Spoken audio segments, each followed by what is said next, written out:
বলো তো বল্টু, একটি ট্রেন ঘন্টায় 70 কিলোমিটার গেলে আমার বয়স কত? স্যার 40 বছর। ইয়েস, একদম ঠিক আছে। কি করে বের করলে? স্যার আমাদের এলাকায় একটা আধা পাগল আছে, তার 20 বছর বয়স। আর আপনি তো পুরোই পাগল।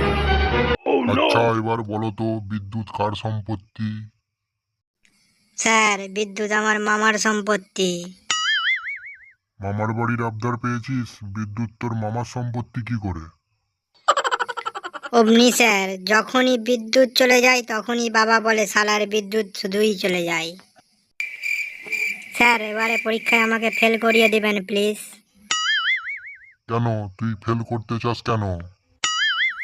স্যার বাবা বলেছে ফেল করলে লেখাপড়া বন্ধ করে দেবে, তাই সুযোগটা হাতছাড়া করতে চাই না।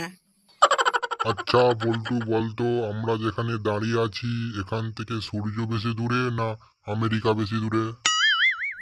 স্যার আমেরিকা বেশি দূরে। কিভাবে আমেরিকা বেশি দূরে? কারণ স্যার ক্লাসরুমের জানালা দিয়ে আপনি সূর্য দেখতে পাবেন, কিন্তু আমেরিকা দেখতে পাবেন না।